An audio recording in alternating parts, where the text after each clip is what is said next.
And welcome back to Illini Drive. A couple minutes late here. We had to let Tommy Polcyn find some parking in Champaign. It's tough out there. But I've never had an issue before today, but I literally drove around for the last 15 minutes trying to park. So, yeah, it was that's upsetting. tough. Yeah. Winter parking is not great. Yeah, not at all. But we're here. We're ready to go. We got some football news. We got basketball happening here in Champaign in a couple hours. And, we're going to get into it. And we have some national storylines too. So, off the bat, we need to address football.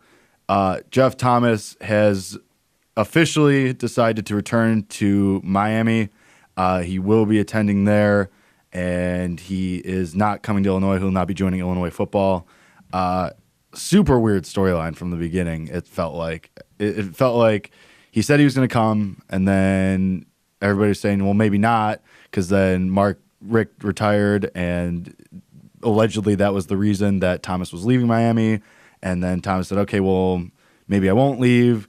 Okay, no, I'm coming to Champaign. Okay, no, I'm not.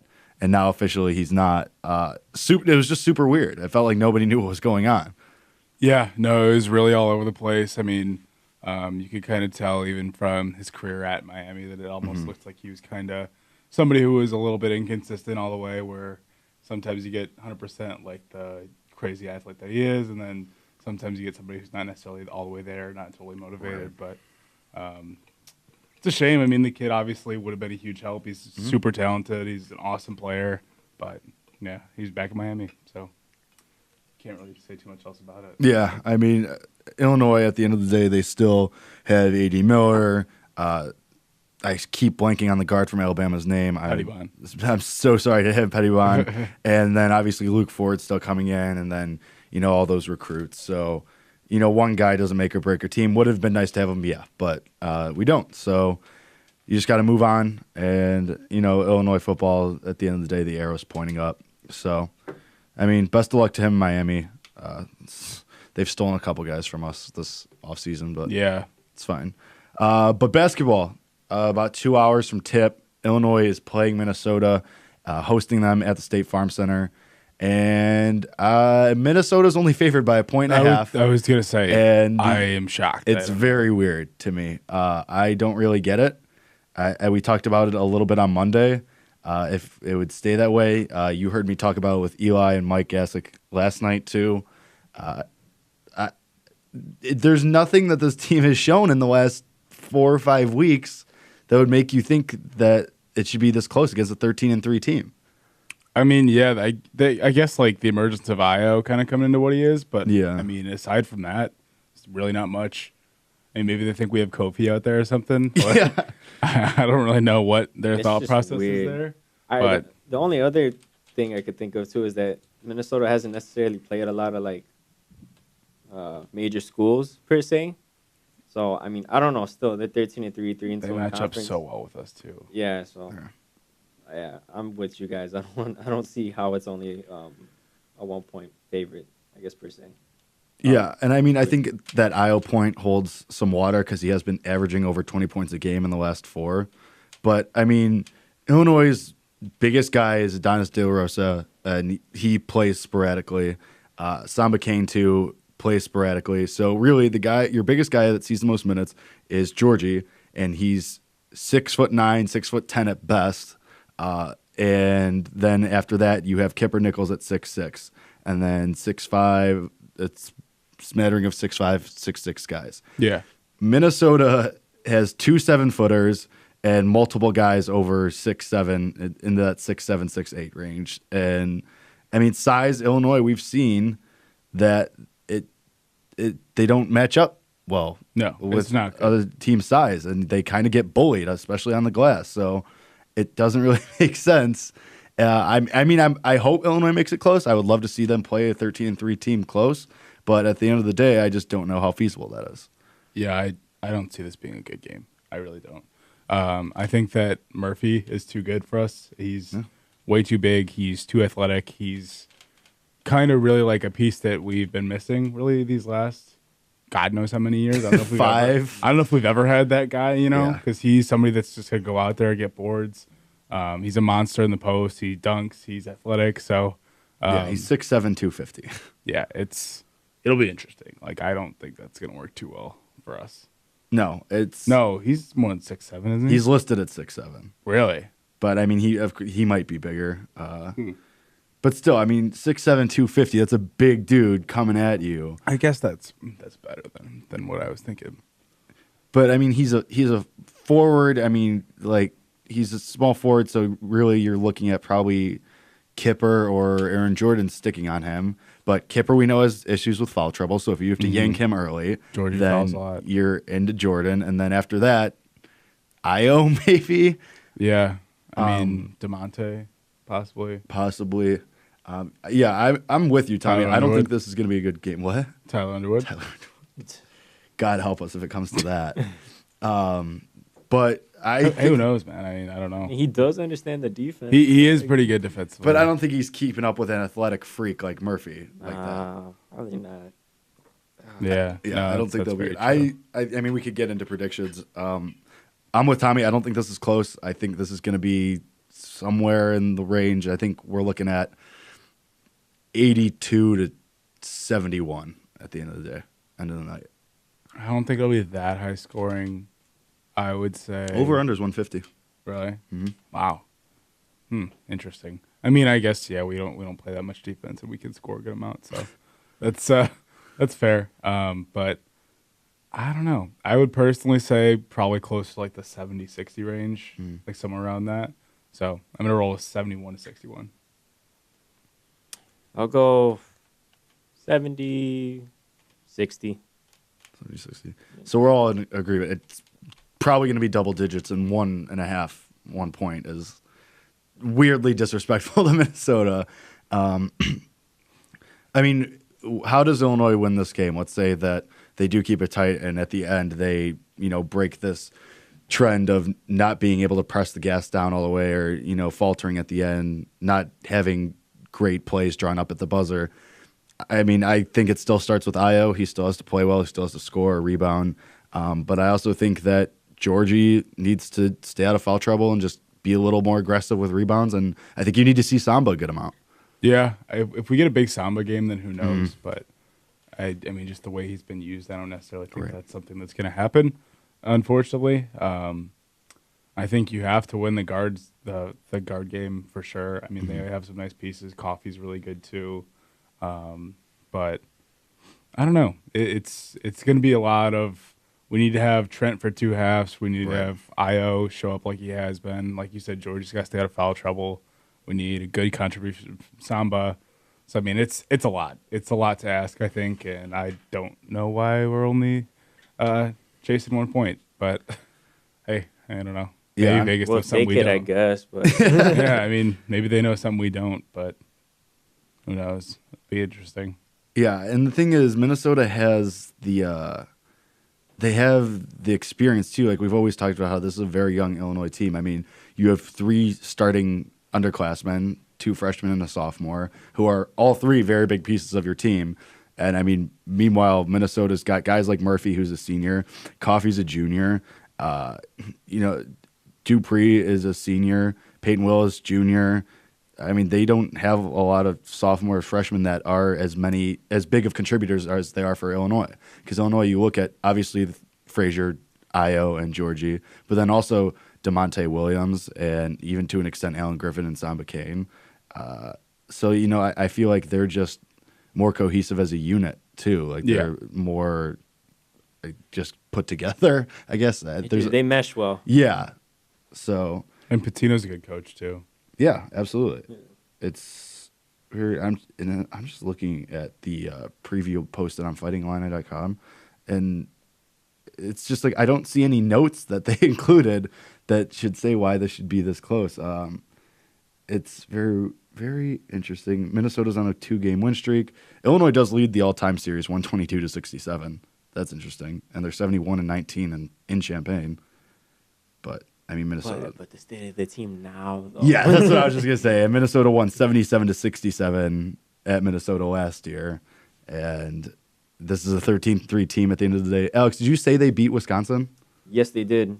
And Wisconsin. It was at Wisconsin too. It was like 59-52. And they're still ranked, right? I believe so. Wisconsin? Yeah. No, they're all like there's like 3 or 4 Big Ten teams that are like that are like just outside. They're on just the Oh, outside, okay. but still, I mean, that's Yeah. a team you can make a case for being top 25 in the For country. sure, yeah. For sure. And I want to say they may have been ranked when they beat them, probably. and then they got I bumped out imagine of they the were. top 25. 'Cause they were ranked like 22, 23, something like that. But still, yeah. But I mean, for the most part, like I looked a little bit at Minnesota's schedule, and that was like maybe the only win I saw that was like impressive per se. Because there's a lot of schools on this Minnesota schedule that like I've never even heard of.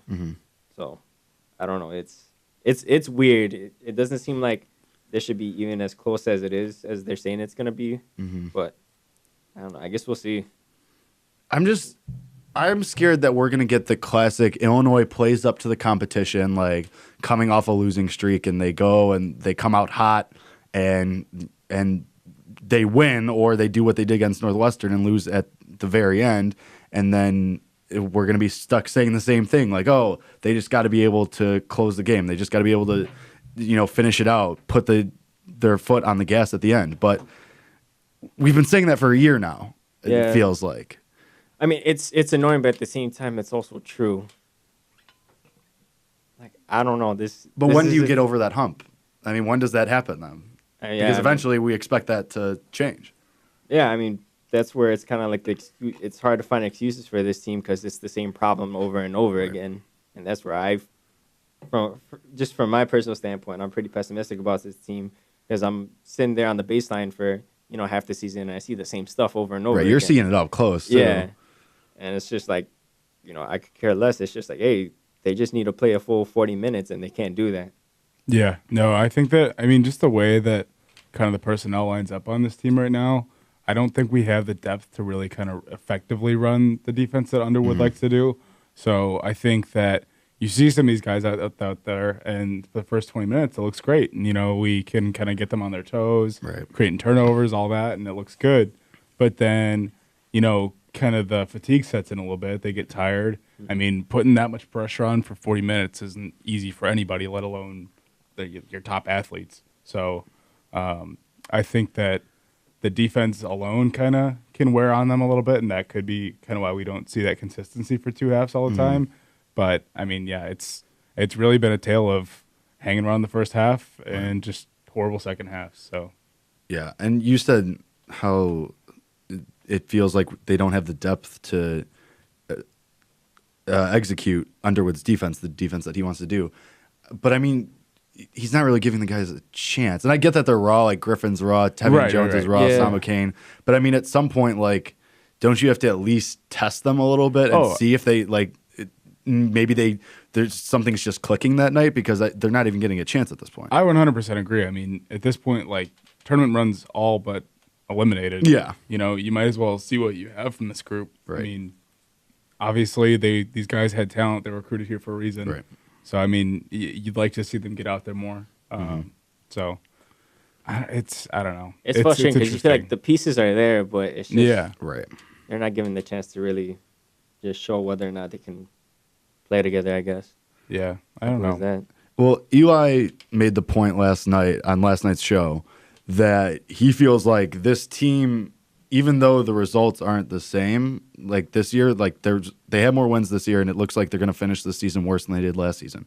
But he made the argument that despite all of that, this team is still objectively better than last year's. It's just a matter of like they have the guys, they're starting to get the guys they want, but it's just a matter of actually making stuff happen. But I feel like they're losing in the same way. Like they're hanging around with these close teams and they're losing at the end, or they're just getting the doors blown off to teams like Mizzou, and it's the same. I don't know if this is a better team right now. I think front to bottom there's more talent, but in overall the execution and like kind of just overall the team, I don't think so. Because you lose LaRon Black, who was he's probably behind only Malcolm Hill for the best player I've seen on this campus. Yeah. You lose Finke, who even though some fans were really up and down with him, and he never really lived up to what we thought he could be, he was still a good piece, Obviously, adding Io is a huge bump. He's probably the most talented player I've seen on this campus. Right. Trent's kind of been pretty much just as good as he was last year. He's had some. You think so? I think he's had some tough stretches, but overall, I think so. Yeah. I mean, I think that kind of when we really need him, he showed up. I don't agree with that. You don't think so? I think he was more clutch last year. Yeah. He was more clutch. I would say that's probably true. I think the big moments when we expect him to step up, and it started with that Gonzaga game, and we saw him just take over. But I think that's probably the last time we've seen that. You think so? I don't think we've really truly. Okay, Notre Dame, we saw it a little bit too. Notre Dame, but I mean, that was what, October, November? Yeah, October, November. So November. He hasn't really shown ago, that maybe more. He can necessarily, I guess, take over a game as he's done, last season. Mm-hmm. But yeah, no, I agree with you, Jake, that Trent hasn't necessarily played to what he has done last season. Yeah. I don't know. I still think he's good. I still think he's good and fine. I just think he hasn't lived up, kind of like what you said with Finke, that he never really lived up to expectations.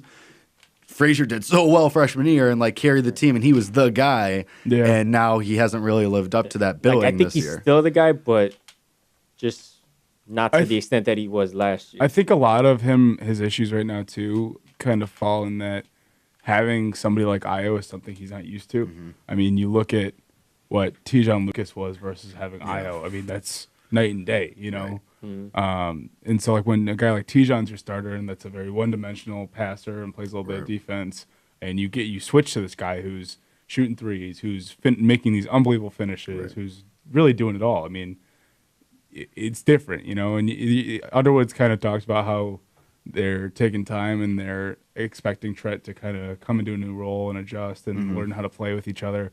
So I mean, yeah, there's going to be growing pains, and we've certainly seen them. I mean, it's very clear that it's not completely clicking yet. But I mean, I don't know.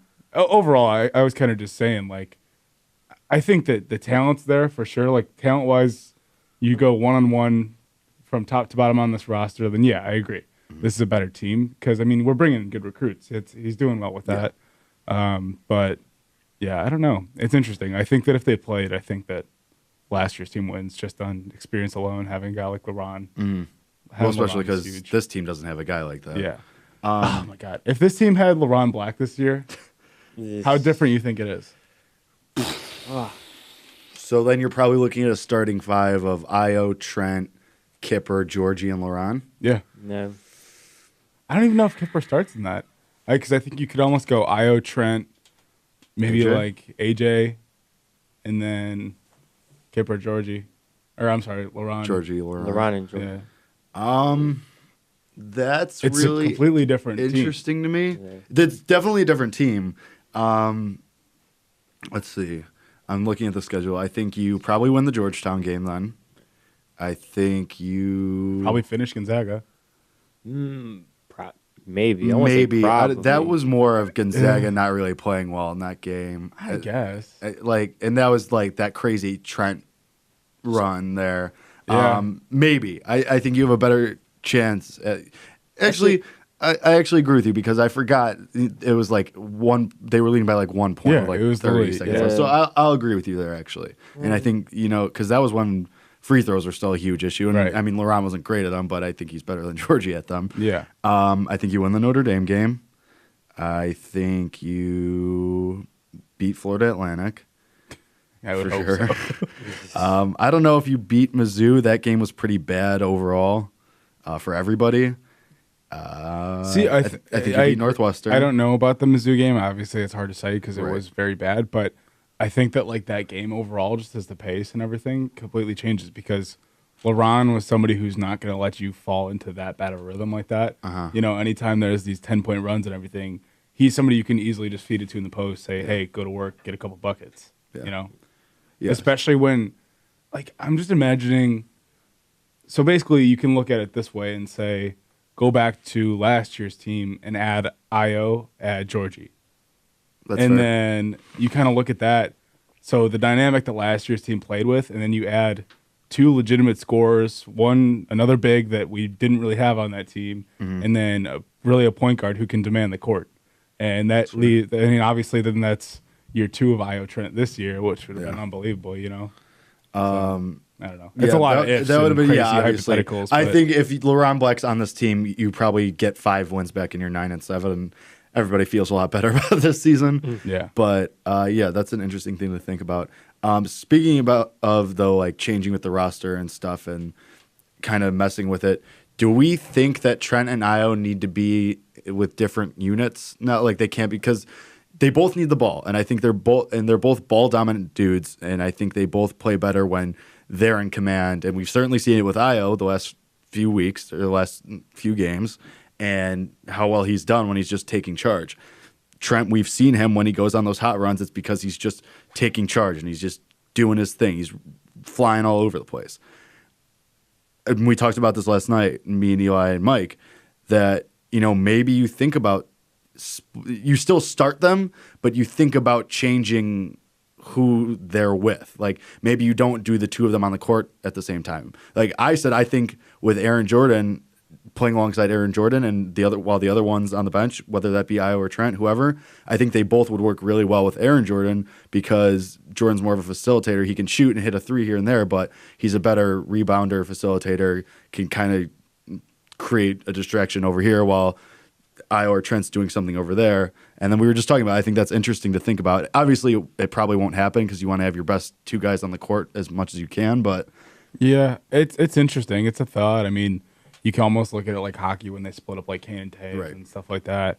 I don't think they need to. I think it really still kind of just is a feeling out process, like you think of it. But I don't know. Personally, I think that there's so much potential for Trent to fit in really well as like an off-ball guard, because he's obviously got the shot. He's a great shooter. And really, if they just run kind of a pretty simple offense where Io kind of dominates the ball, then obviously he has Trent to kick out to. I mean, you can almost run like it's not going to work for 40 minutes, but you can almost take these stretches where you can more or less say, hey, let's run ISO with Io, have Georgie up at the post, have a pick option there, have a little roll. Then you've got Io to be able to try and get into the lane, which is what he does best. And you have Trent and AJ maybe to kick out to. I mean, it's, to me, like, I think that's a system that could work really well with both of them, because then even if Trent's not taking the ball up every time or he's not setting everything up, he's still gets the opportunity. He's still that threat, and he gets the opportunity to still create off that. It's not like he has to just strictly take threes, That's fair. Yeah, and I mean, we know he has handles too. Absolutely. I just thought that was interesting that maybe to think about that this team is maybe more fluid if you start separating them a little bit. But I mean, they're your two best guards, and obviously you want your two best guards on the floor as much as possible. One last thing I want to talk about before we go into our break is Io draft potential, because at the beginning of the season, ESPN had him as the third ranked point guard in the country. Yeah. And then so even coming into the season, there was chatter about maybe he would be a one and done. Then to start the season, he kind of had to find his game a little bit, and now here we are, the last 4 games, over 20 points per game, steals, rebounds, doing it all, and it feels like it's picking back up. At this point, I don't think he's a first-round pick. If he is, he's probably at the end of the first round. I saw a lot of projections that had him at 23, 24. Yeah. Okay. So back middle end. Right there with Taylor Horton Tucker. I saw two Really? separate things Right where they next to were each other? 23, 24, split apart. That's super interesting. Who was You can't 23? keep 'em Who was apart, 23? man. Who was 24? So I saw one where I was 23, then I saw another one where it was flipped. That's kind of funny. So I don't think he leaves. I think he's kind of got this thing where he wants to make Illinois a winner again. I agree. I think it's kind of a pride thing. I also think that he knows that, okay, if he's in the 20s right now, if he stays another year and impresses, he can only go up. I mean, yeah, and look how good he's going to look playing next to like Kofi next year. And too. Antoine January, that's, Yeah. When he has two legitimate bigs that he can just toss something up to. Exactly. And Those they're assist numbers are going to go way up. Oh, my God. Yeah. So I don't think he leaves. I'm assuming you guys feel the same. Yeah. I think you get at least 2 years out of him. Yeah. I think Two more or this one and I think you get at least like his sophomore year too. Yeah. From there, who knows? At the I least. mean, right. Yeah, that makes sense. I mean, if they're like going on a run, you keep Kofi for more than 1 year, and you keep January, and you keep all these guys, and this core keeps building, and Tevian turns into Tevian, and we get all this, then it could be really fun. Like, you guys might have a really fun team to watch next year, but I don't know. I think you get him for at least 1 more year. Yeah, I think so too. I don't think he goes to senior year though. No, I don't either. No. I think best junior case at you the get most. junior. Yeah. Yeah, but we'll see. I mean, obviously, there's so many things that could happen in terms of if he regress a little bit, if he gets hurt. I mean, God forbid. Yeah. You know. Yeah, that's kind of how I saw it too. That this year is just lost season. I mean, he's obviously playing really well, and it's just the group trying to come together. Next year, obviously, we're expecting a little better. Maybe a tournament team if everything comes together the way we want it to. We can see it coming together. I think even next year, if they go on a little run in the tournament, I think he'd kind of be like, okay, well, let's make it a championship now. So I could see that happening too. But I could also see him averaging 22 a night next year with 8 rebounds, and 3 assists, 4 assists. So, which would obviously make him like a top 10 pick. So I mean, it's kind of cool. Like I remember in the beginning of the year after that Georgetown game, we talked about, or the Georgetown game, and I think it was the Evansville and Wesleyan too. I remember we talked about how we hadn't really seen him at 100% yet, how he was kind of just coasting out there, and it just comes easy to him, you know. And then you kind of see him step back for a little bit, but I think that now that he's adjusted and kind of knows the speed, knows where to pick his spots, I think that we're seeing how well he thinks the game. Right. Which is just his basketball IQ is through the roof. Yeah, and he just like sees everything so much clearer than everybody else out there. You know, he's kind of got that I mean, crazy to say, but like that AI like playmaker vision, you know, where it's like he sees things that other people don't see. He's always looking. Yeah, and it's really been awesome to watch. I mean, he's turning into an unbelievable player. So cool. You're right. I mean, it started with the FAU game with the jumper to send it to overtime, and then Romeo Langford in Indiana came in. He had a really good game there. He had 20 points in that game, 3 rebounds, 3 assists, 2 steals. I mean, he was really good in that game, and then obviously he had his best game against Michigan too, against number 2 Michigan. So I think what we talked about after Georgetown of him. Once the competition rolls up, he's going to step up, and I mean, we're seeing it happen. But all right, that was good basketball talk, fellas. We will take our first break. When we come back, we'll do a little national stuff. We didn't talk about the Bears on Monday. I feel like we should maybe get a post-mortem Bears in there. We have some more. What? We don't have to. Oh, we should. I don't mind. I've healed up a little bit. All right, we're gonna rip that wound right back open. So we have that, and then we will talk a little bit more about Manny Machado because more news with that came out today. So we'll talk about all that more once we come back from the break right now.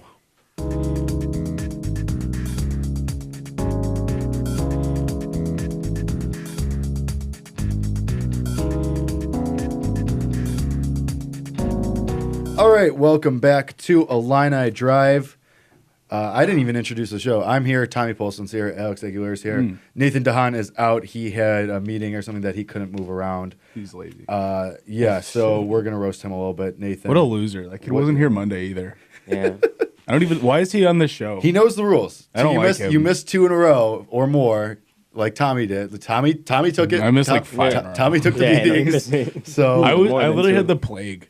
Right. Yeah, you were really really off for like sick. a month. Yeah, I literally didn't leave my bed for like 3 weeks straight. Yeah, I remember you were really sick. But Nathan, meetings, whatever. Come on, man. Monday, This Monday is the he meeting. just slept. Like, what an idiot. Yeah, Monday he said my text at 6:02 woke him up.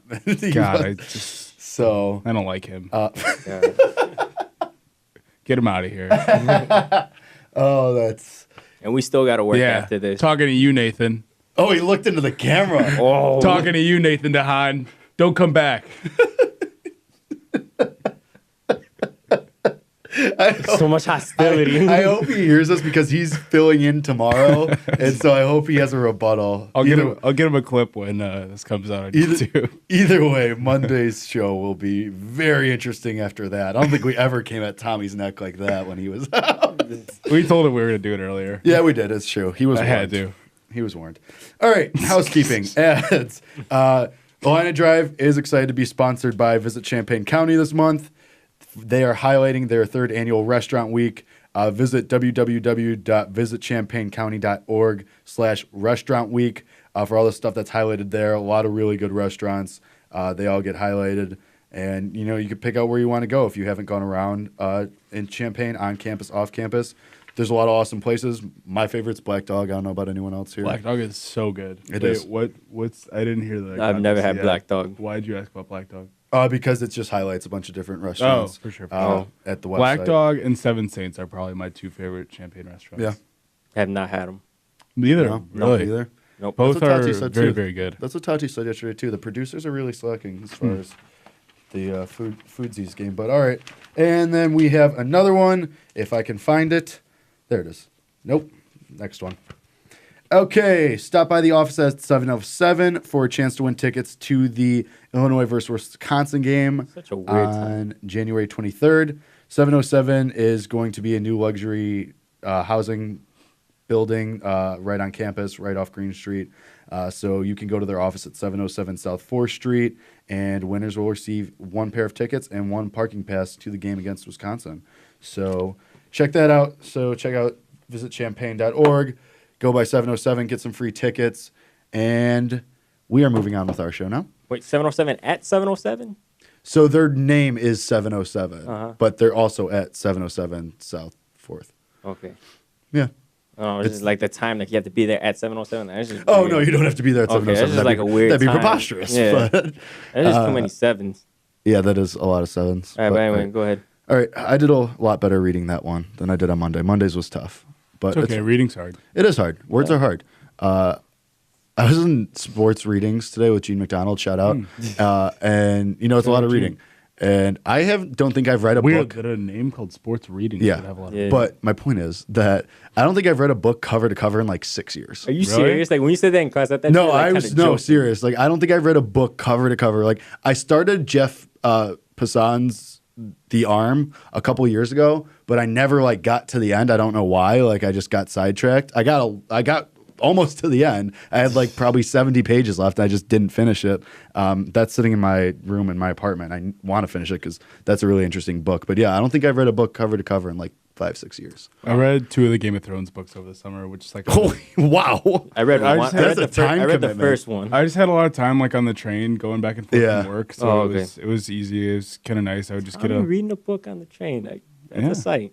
Okay. I mean, I don't know. I've like watched all of the Game of Thrones Yeah. series through so many times that I was like, I kind of want to check out the books. Like I heard it's really cool, and I they like are. the first book. I actually want to do that too. I read the first 2. I still have 2 more to go. I think there's only 4 out so Yeah. I far, thought there was right? 5. There's allegedly going to be a fifth. There's but- gonna be Oh, a okay, 5th, but I allegedly think there's a only fifth, 4 okay. that are out. Oh, but okay. he's been saying that for like years. Yeah. Oh. Well, there's supposed to be 2 more, I think. Is there? I heard think something that so. he was gonna pump out like a couple more. I'm pretty sure there's 2 more. You think he's waiting for the show to end? Yeah. And then, I would so that he think, could- yeah. You think so? Yeah, So he'll that's just do something 1000%. different? Yeah. Yeah. I don't know if he wants to do something different or not because he's working with them on like the ending. Like, Yeah, he that's worked with fair. them on getting that done. But I mean, he also has so much other stuff to do because Yeah, he's oh, also helping with this prequel now. Yeah. That's So- crazy. He's rolling in money. Oh my god, yeah. Yeah, mine was just. I just watched the Brooklyn Nine-Nine episode today. I don't know if you guys ever watched that show. Or not. That's another one I need to start. I saw like one episode and I thought it was funny, Oh. but like I haven't seen it. Yeah. It might not make that much sense then, but there's Terry Crews character in it is like a huge dork. He's like a big nerd and everything. It's really funny, and they have like their kind of version of it. They talk about Game of Thrones too, but like they make up these 2 like authors, and there's one that they actually make that looks just like George R.R. That's Martin. hilarious. It's great. Yeah. All right. That was good. We got our pop culture in. We didn't do it on Monday, so we got that in. Moving on. Let's talk a little bit about the Bears. We talked about the kicking stuff on Monday. We talked about Pagano, right? I think. Yeah, Pretty sure we talked about a it. little bit, yeah.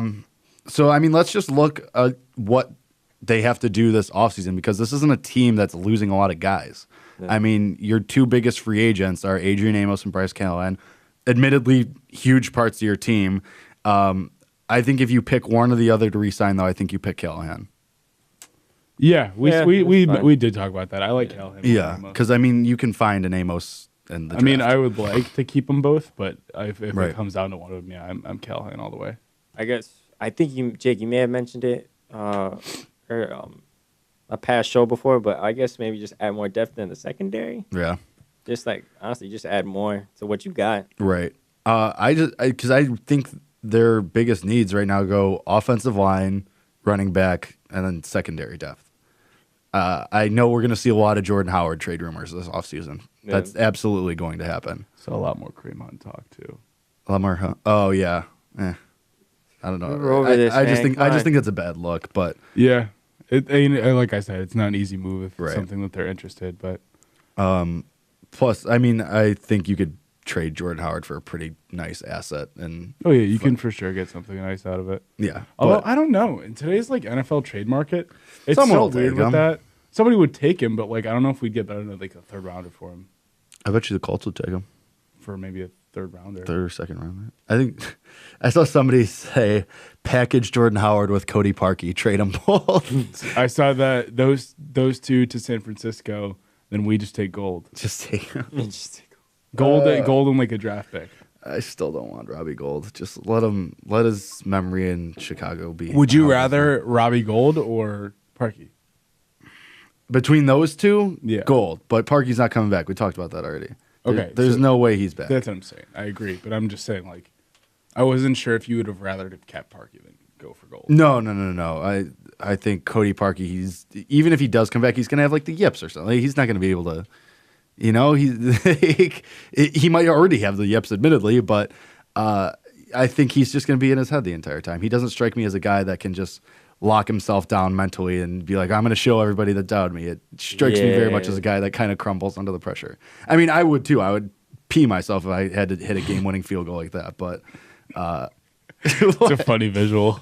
Jake just going up there, Just not moving. 42 yards. big short of idiot. field. Got real small pads on, walking up, beard all around it's hanging out the chin strap and everything. He Oh, grows if I it was out. a football player, I would absolutely grow my beard out. Just like Akeem Hicks, like how he does it. You're just wearing everywhere. like those like nice like shiny white pants that the Bears wear, and you just see him start getting a little bit thinner, like looking a little bit darker. And he just walks off the field in shame after he doinks a field goal. They bring the punter out to attempt the kick instead. Oh God.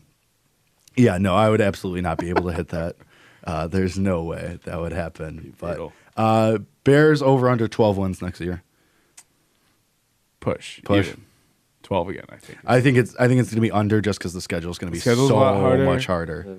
Yeah, I mean, you have to like think about. I don't know. I don't know. I mean, with this team healthy for a full year too, and another year of Mitch and Nagy's system having the whole offseason to really get comfortable. Yeah. And I think this team's only gonna get better. No, I agree with you. I just think that the jump in competition, you're going from a last place schedule to a first place schedule. And I just think that's what's going to kind of be the issue because, you go from, Look at this schedule. the guys you're going to be playing. I mean, you play LA again. So you're going to be playing at home. The Lions, who are going to be bad. Soft.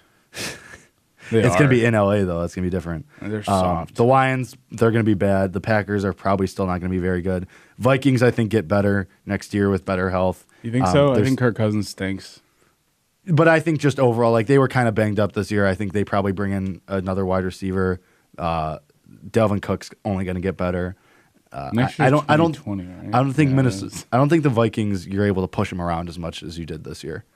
But then you have the Cowboys, the Giants, who are bad. But Chiefs, Chargers, Am I looking at Saints, the wrong schedule. probably. Ooh, what are the? Oh wait, Redskins, Raiders, Eagles, Vikings again, Broncos, and then Rams. Oh, you Again? play the Chargers next year, Rams and Chargers. Oh, okay. And you play the Rams away. And obviously you have the Lions and Packers again. I still think they probably win double-digit games. I just think they probably, you throw in the Cowboys and the Chiefs and the Chargers and the Saints and, even the Redskins to an extent and the Rams again. I think, I think you're bound to get worse by a game or two.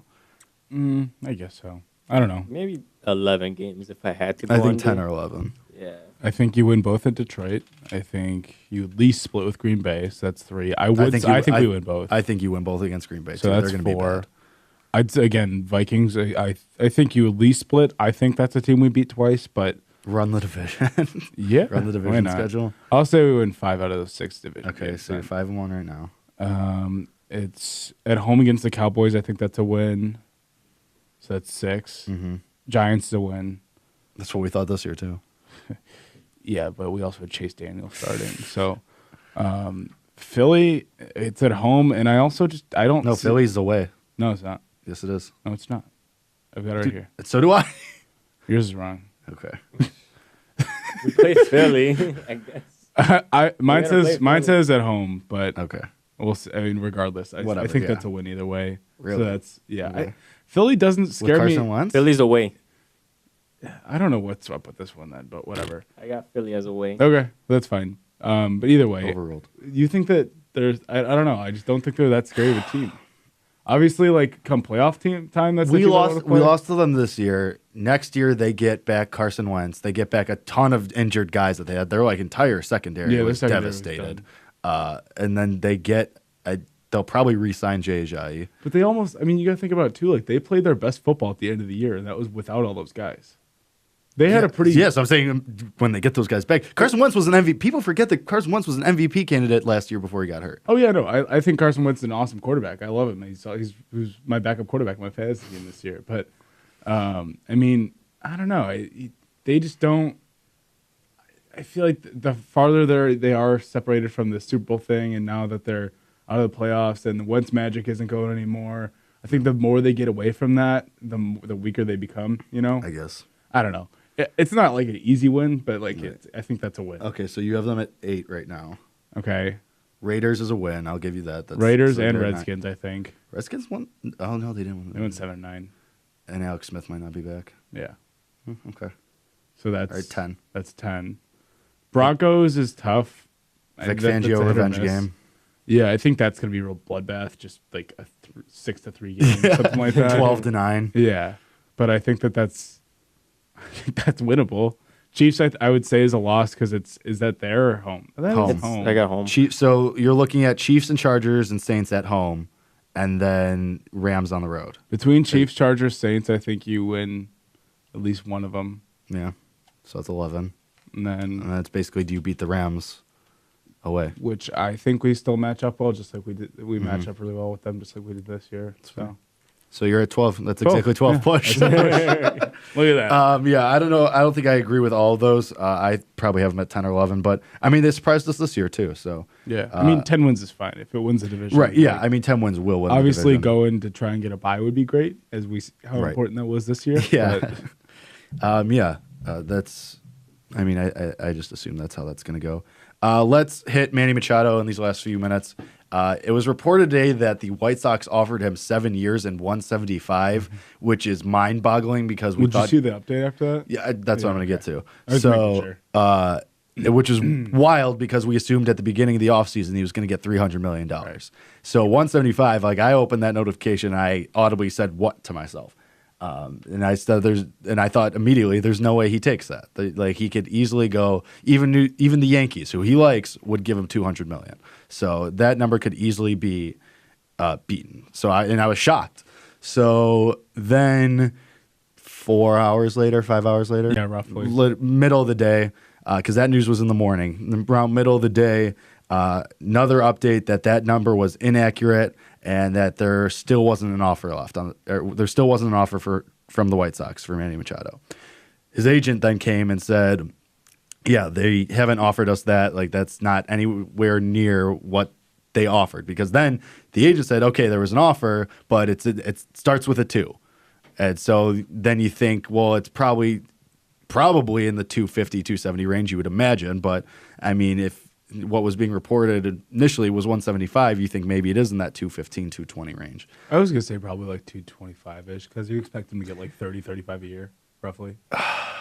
I don't think it's going to be 7 years. I think it's going to be 8 at least. So I think he's going to be in that 250. 240, 250. Yeah, I think he's going to be in that I 250. heard rumors about 250. Yeah. I mean, that makes sense. I mean, he's 26. He had a hell of a year. Probably should have gotten some MVP talk, but he was on that terrible Orioles team and then got traded to the Dodgers. So, I mean, he deserves it. He's 26. I mean, you're signing up for his prime years with an 8-year, 7-year contract. It's just so crazy to me that this is so back and forth. And it's been like this all offseason. We talked about it a little bit on Monday, that you have a bunch of guys who come and say, oh, well, here's this information. We know that they're for the owners, that they speak for the owners notoriously. Nightingale especially will do that. And then you have guys who will come out and say, well, who speak for the agents or the players and say, well, sources say that this was floated out there. And then it's back and forth, and I think that's part of why this has taken so long. But we're a month from spring training, and these guys are still unsigned, and it's, you got guys like Craig Kimbrell, Adam Ottavino, and Mike Moustakas who are still unsigned because of it. And I mean, it's the same thing we saw last offseason when Darvish waited until spring training, the eve of spring training, to sign. JD Martinez was signed right before spring training, I think just a couple weeks before. Jake Arrieta signed after spring training started. Greg Collins signed after spring training started. It's just crazy. And 5 years ago, Bryce Harper and Manny Machado would have been signed before the winter meetings. Yeah. At the winter meetings, probably would have seen guys like Moustakas and Kimbrell signed. Now we're a month away, and none of them are. And it's unbelievable. Yeah. It makes no sense. It makes no sense whatsoever. It's crazy. I don't understand it. I still think Machado's going to the White Sox. It looks like that's where the most smoke is. And I think, again, I'll say it again, 48 hours later, I think Bryce Harper signs with the Phillies. It just seems like that's the way it's going. Yeah, it just needs to happen already. To the Phillies. It just needs to happen already so the rest of these guys sign, because right now you're trying to look at win projections and what's going to happen next season, but you have a top 2 closer in the league in Kimbrell available. You have a probably top 15 reliever in Ottavino available. You have a guy who hit 40 home runs a year ago with Mike Moustakas still available, and a handful of others. It's like those are guys that make your team a lot better. Yeah, they're pretty good. They're pretty good. I mean, it's crazy that Mike Moustakas had to settle for a 1-year deal last year, and he's probably going to have to do it again. It just makes no sense. Pay the players. Pay them the money. You made a $10 billion profit last year. Just pay them. Makes no sense. Especially when they're 26-year-old generational talents. Yeah. Yeah. Just give Manny Machado money. I want him to come to the White Sox.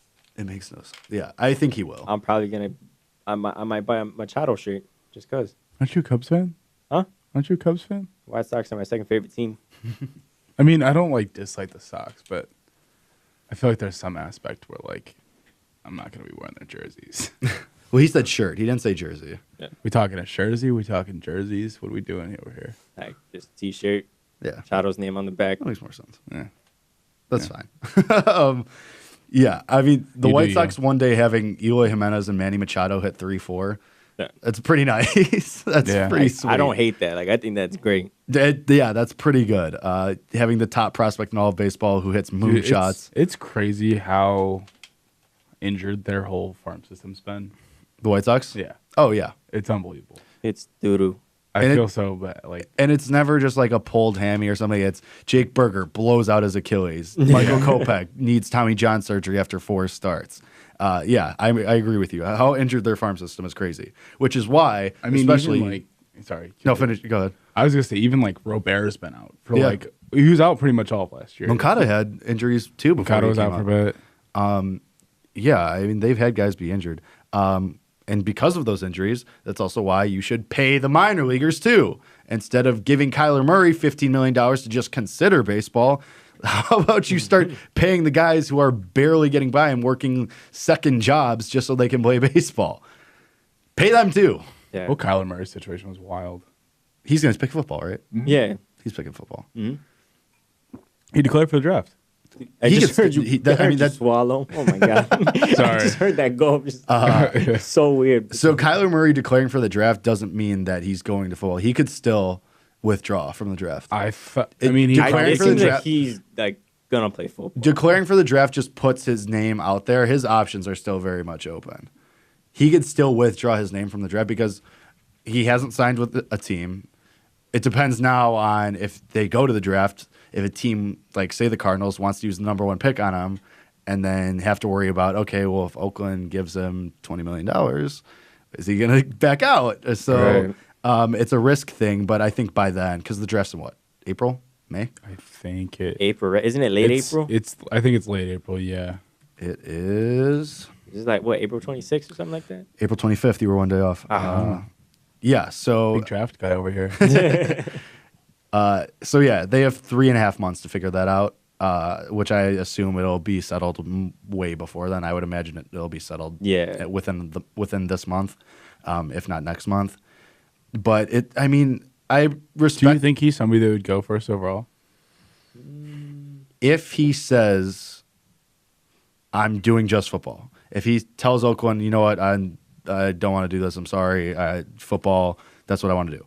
I think he's absolutely the top quarterback available then. And you think it's that absolute? Yes. Haskins is good, I think, but I think he's just a step below Murray. I like what's the kid's name? I can't even think of it right now, so don't worry about it. But there's a couple other quarterbacks. What school did he go to? Well, there's Drew Lock from Mizzou. I like him a lot. Yeah, there's the Duke kid that's really good. The last time a quarterback though went from like a smaller school, not named Josh Allen, that was like Paxton Lynch. Wentz guy, he was okay. Paxton Lynch, do you remember that? Memphis isn't small. Okay, so like, all right, never mind. Saying it actually in my head just made me realize how dumb that was because I forgot about Carson Wentz too. Yeah, that Carson Wentz guy was okay. I mean, Josh Allen had a pretty good year, and he was just this past year. You know. Yeah, no, I realized that as soon as I said that was a mistake. Jordan Lynch was undrafted. I get it. Pretty good. I get it. NIU, you know that. I get it. That guy almost won the Heisman. I hate you. Daniel Jones. Direct all the hate at Dahan. He's not here. That's true. Kid's the worst. Will Greer, he's entering the draft. Yeah, he's sick. He's pretty really good. good I like too. him. I didn't know if he was declaring. I think he has to. I'm pretty sure he had 5 years. Did he? Ryan Finley, NC State. But still, like I think your top quarterbacks are, I think you have Murray and Haskins. You can make the case for Locke, I think. I think he has the potential, but I think he's far from a sure thing.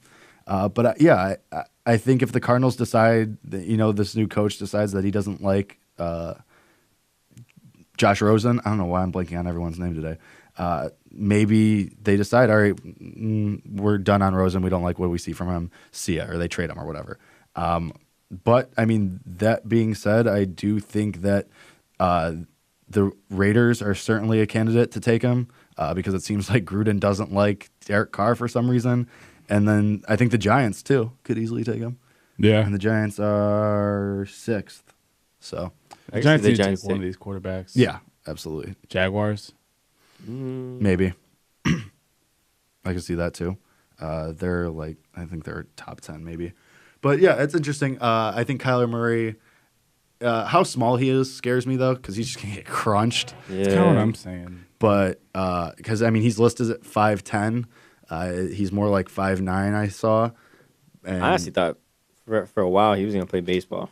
I did, too. I did for sure. I really thought he was just going to play baseball and stick with it. I think when he got the Heisman, Yeah. and then there was more chatter about him being like a top 5 pick, he was like, maybe I will try this football thing. I think had he not won the had he not won the Heisman, I think he probably would have played baseball. Yeah, I think so, too. It'll be interesting. Do we think he should play baseball?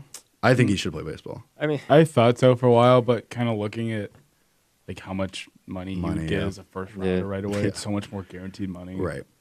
No, you're right. And like if you want to talk about like health too, like the way quarterbacks are protected these days too, like it's. One thing I did want to say before, and we'll get out of here after this, but there are 7 total players in the entire NFL who have made more than Homer Bailey, who had a over 5.5 ERA the last 4 years and had over 6 the last 2, I think.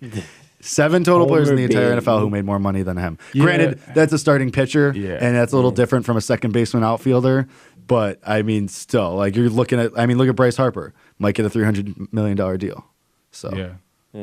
I mean, I think there's a lot more ability for him to be a brand and to go out there and get a ton of sponsorship money and do all that stuff. Yeah, I mean Baker Mayfield did a commercial like a week after he got drafted. A ridiculous commercial too. Yeah, it was preposterous. But he did it. All right. Closing thought, Alex. You had something I kind of cut you off. What was I gonna say? Like the whole question between should Kyler Murray play baseball or should he play football? Like, I guess from our standpoint, like we're not Kyler Murray. Right, exactly. It's like I don't think we have a right to say like he should do this. I mean, I think I would have loved to see him play baseball. Yeah. More than football. He was really good. Yeah, that was my thing. So, but at the end of the day, it's his choice. Yeah. I mean, whatever he wants. I think whatever he wants to play more at the end of the day is what he should do. And if it's football, then by all means play football. Yeah, we're not all Kyler Murray. Yeah, we're not all superstars in two sports trying to pick which multi-million-dollar contract we want to sign. Right. All right, that does it for us. For myself, for Tommy, for Alex, you've been listening to Illini Drive. Catch Eli and Tati and Nathan will be joining them tomorrow, and I think Isaac will be there. Kid's the worst. Yeah, Dahan, you're the worst. But we will see you guys on Monday. That's when we're back. Catch the Tuesday, Thursday crew tomorrow. Thank you for listening. Alex, hit the music.